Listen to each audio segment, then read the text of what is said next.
Sun டிவியில் ரொம்ப பிரபலமான சீரியல் தான் இலக்கியா.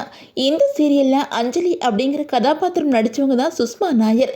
இவங்க ரீசெண்டாக கர்ப்பமாக இருக்கிற மகிழ்ச்சியான தகவலை வெளியிட்ட நிலையில் இப்போது அவங்களுக்கு சிறப்பாக வளைகாப்பு நடந்து முடிஞ்சிருக்குது. அந்த வகையில் சன் டிவியில் திங்கள் முதல் சனிக்கிழமை வரை மதியம் 2 மணிக்கு இலக்கியா சீரியல் ஒளிபரப்பாச்சு. கடந்த 2022 தொடங்கப்பட்ட இந்த சீரியலில் சாம்பவி குருமூர்த்தி, நந்தன் லோகநாதன், காயத்ரி சாஸ்திரி அப்படின்னு சொல்லிட்டு பலருமே முக்கியமான ரோல் நடிச்சிருந்தாங்க. இந்த சீரியல் பெண்கள் போராட்டம், சமூக அழுத்தம் போன்ற கதைக்களத்தோட கதை நகர்ந்துகிட்டு இருந்துச்சு. அந்த வகையில் இலக்கியா சீரியலுக்கு அப்படின்னு சொல்லிட்டு தனி ரசிகர்கள் இருக்கிறாங்க. 985 எபிசோட்ஸோட கிட்டத்தட்ட 3 வருஷங்கள் வரை ஒளிபரப்பான இந்த சீரியல் ரீசெண்டாக தான் முடிவுக்கு வந்துச்சு. இந்த சீரியலில் முக்கிய கதாபாத்திரத்தை நடித்தவங்க தான் நடிகை சுஷ்மா நாயர். இவங்க அனன்யா அப்படிங்கிற வில்லியரோடு நடித்து மக்கள் மனசில் இடம் பிடிச்சிருந்தாங்க. அது மட்டும் இல்லாமல் தமிழும் சரஸ்வதியும் பட்ஜெட் குடும்பம் போன்ற சீரியல் நடிச்சிருந்தாங்க.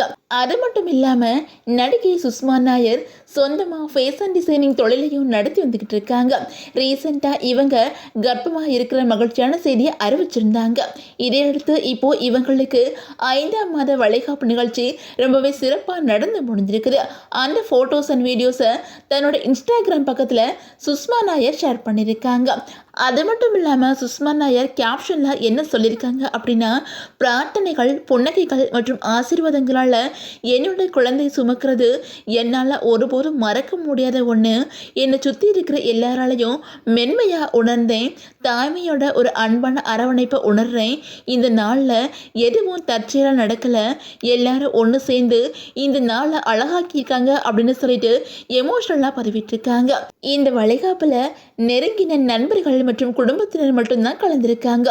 அவங்களுக்கு ரசிகர்கள் பலரும் சோசியல் மீடியாவில் தங்களோட வாழ்த்துக்கள் தெரிவித்து வந்துக்கிட்டு இருக்காங்க. நடிகை சுஷ்மா நாயர் லியோஜான் அப்படிங்கிறவங்கள கடந்த சில வருஷங்களுக்கு முன்னாடி திருமணம் பண்ணிக்கிட்டாங்க அப்படிங்கிறதும் குறிப்பிடத்தக்கது.